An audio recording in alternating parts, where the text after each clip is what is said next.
अगर आप अनुलोम विलोम प्राणायाम रोज करते हैं और इसे आप 6 महीने से लेकर साल तक कंटिन्यूस करते हैं, तो ये समझ लीजिए आपके हाथों में जो दर्द रहता है, गर्दन में जो दर्द रहता है, या आप जो सोचते हैं वो पूर्ण नहीं कर पाते अपनी शारीरिक अवस्था से, तो आप ठीक 1 साल के बाद आप अपने आप को इतना अधिक जागरूक बना पाएंगे कि आपका पूरा शरीर, आप दूसरे आपसे पूछेंगे आपने क्या किया,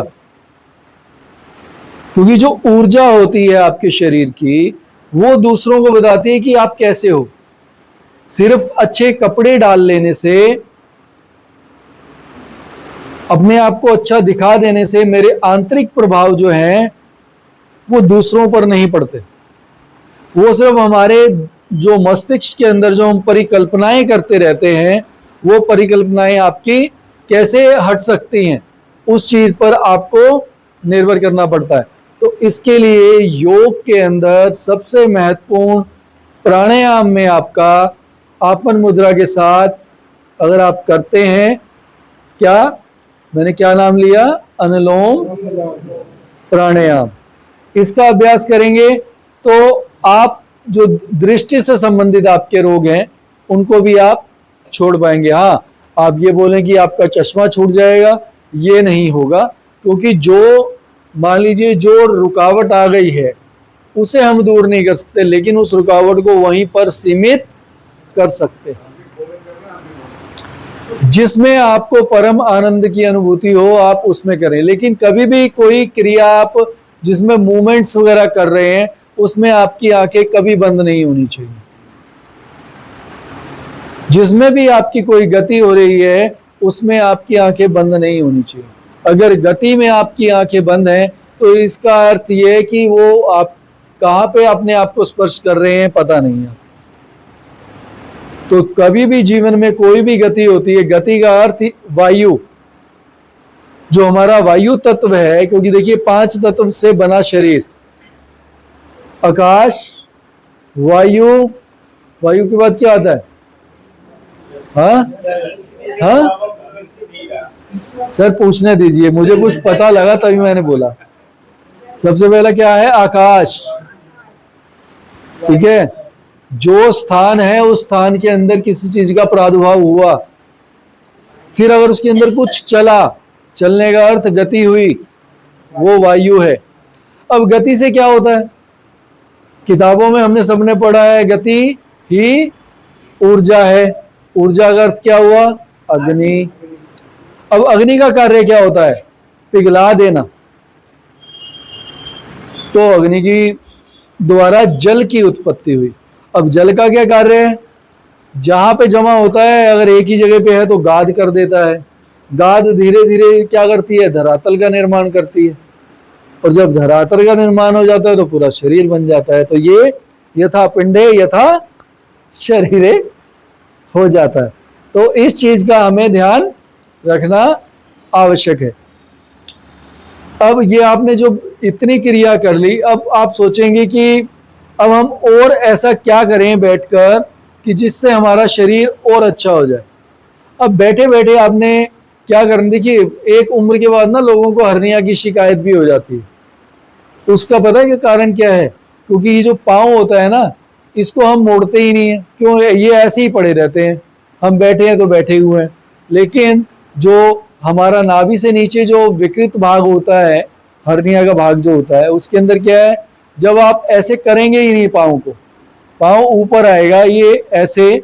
अब आप कुर्सी पर बैठकर कर सकते हैं, इसको ऐसे करके ऐसे मोड़ लीजिए बिल्कुल सीधे, सांस लेते हुए जाएं, सांस छोड़ते हुए वापस, इसी प्रकार सांस लेते हुए दूसरे पाँव को उठाएं और फिर वापस।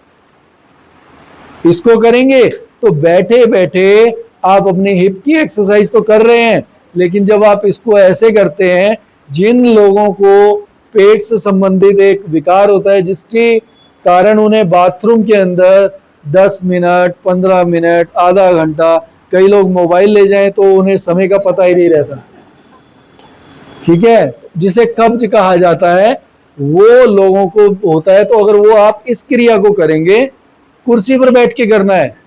ये जितनी मैंने क्रियाएं बताई हैं कुर्सी पर बैठ के कीजिए।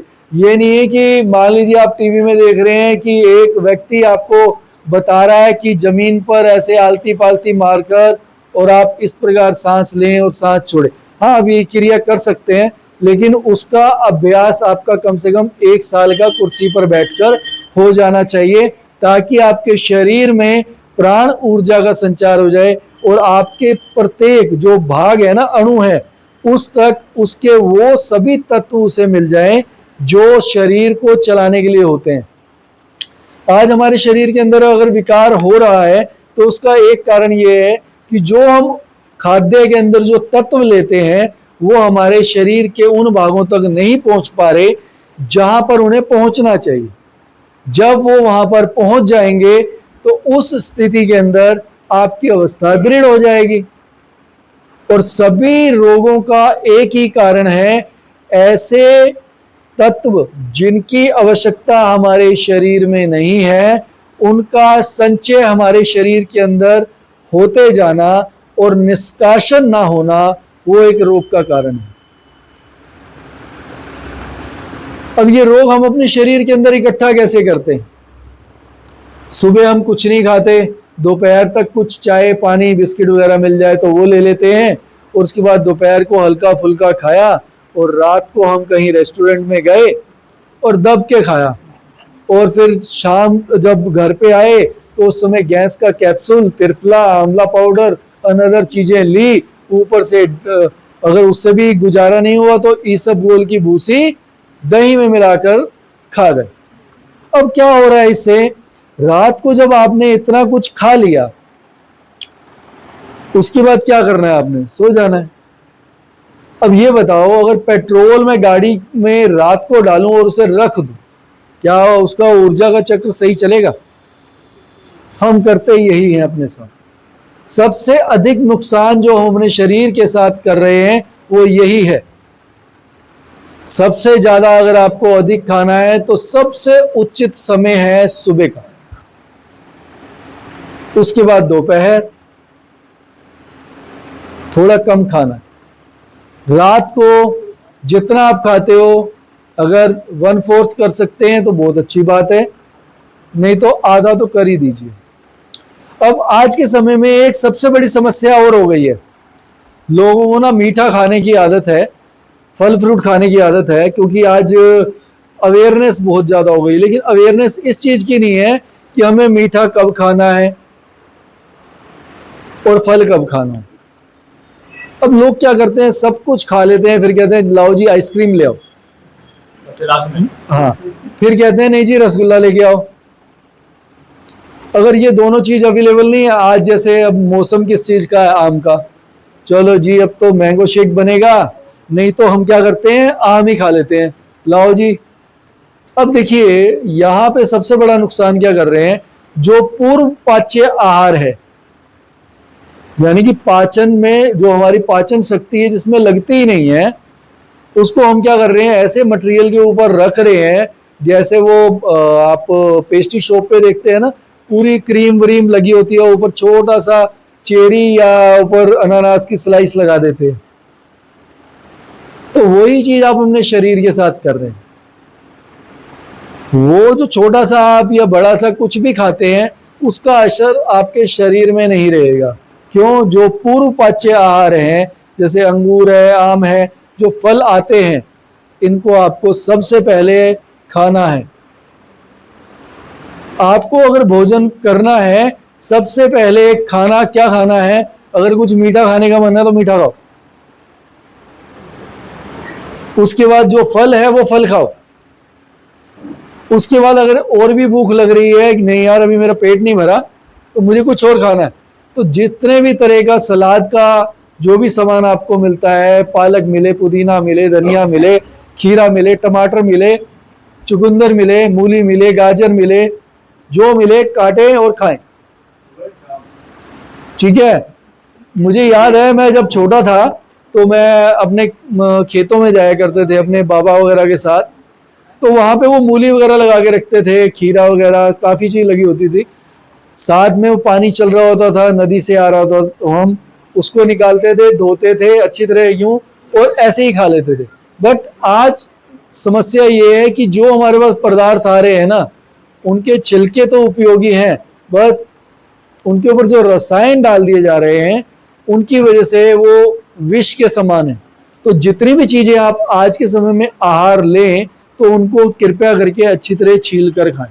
और जो भी आप फल, फ्रूट, सब्जी कुछ भी लेकर आते हैं, उन्हें कम से कम आधा घंटा आप नमक के पानी में भिगो के रखें। उसके बाद वहां से उसको निकालें, दूसरे पानी में अच्छी तरह धोएं, उसके बाद उसे थोड़ा सा ड्राई करें। आपने अगर उसकी फ्रीजिंग करनी है फ्रीजिंग करें, अदरवाइज जो भी आपने स्थान बनाया हुआ है आप वहां पर रखें। तो उसके बाद ये आपने एक समय में एक ही सब्जी वगैरह लेनी है, ये नहीं कि वैरायटी ऑफ फूड ले लें। अगर आपको फिर भी भूख लग रही है तो आप चपाती लें, और रात में आपकी उम्र के हिसाब से रात को चपाती नहीं खानी चाहिए आपको, क्योंकि देखिए आज के समय में वो हिसाब नहीं रह गया कि आप घर में चक्की चला रहे हैं या कुछ कूट रहे हैं। अब तो बस उठो, पहले मोबाइल पे स्टेटस देखो, उसके बाद बाथरूम में जाओ, गीजर चलाना तो गीजर चलाओ, नहीं तो आज के टाइम पे लोगों ने गीजर की तरह ही कूलिंग इफेक्ट, वो कूलर लगा दिए हैं, वाटर कूलर, ताकि जब वो नहाने जाएं तो उन्हें ठंडा पानी मिले गर्मियों में। तो इस तरह की सारी चीजें हमने अपने लिए उपलब्ध करा दी हैं।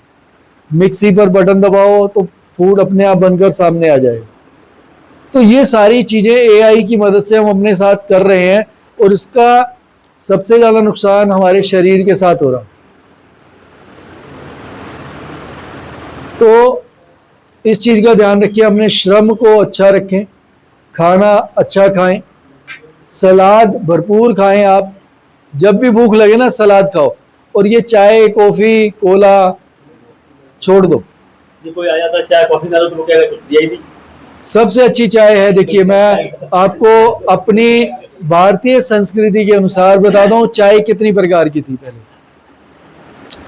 पहले लोग क्या करते थे कि जैसे आपके घर में तुलसी है, लोग क्या करते थे, 2 या 4 पत्ते तुलसी के लिए, 1 लौंग 2 इलायची लेकर पानी में अच्छी तरह उबालते रहे, फिर उसके बाद उसमें थोड़ा सा दूध डाला, चीनी डाली या शक्कर डाली, और वो चाय दे दी जाती थी।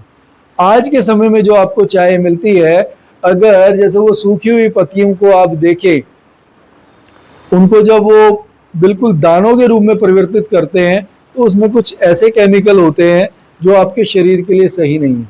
हाँ, कुछ दुकानें ऐसी हैं जो आपको बिल्कुल पत्तियों के रूप में चाय उपलब्ध कराती हैं। उसके लिए आप जैसे खान मार्केट वगैरह है या ग्रीन पार्क वगैरह है, आप वहां से उपलब्ध कर सकते हैं अपने लिए चाय। लेकिन हम ये सोचें कि लोकल मार्केट से हमें मिल जाए, तो वो चीज़ नहीं मिलती। आप उन फूल पत्तियों के द्वारा भी चाय बना सकते हैं। अब आपके पास चाय बनाने के लिए आप चाहे बाजरे की चाय बनाएं, बाजरा होता है ना, उसकी चाय बना सकते हैं, गिलोय की चाय बना सकते हैं, लेमन ग्रास जो होती है उसकी चाय बना सकते हैं। ये जितनी मैं बता रहा हूँ ना, ये सारी चाय जो है ना आपके शरीर की गुणवत्ता को बढ़ाती है। लेकिन जो दूसरी चाय और कॉफी है वो ना लें, ठीक है। इसके पश्चात जब आप ये कार्य कर लेंगे अपने खाने के साथ, और सिर्फ इतनी ही क्रियाएं करें जो मैंने बताई हैं, और इसके अलावा जो कार्य करें उसमें सजग जागरूक रहें, यानी कि जागते हुए अपने काम को करें, तो आपके मन शरीर आत्मा के लिए ये अधिक उत्तम रहेगा।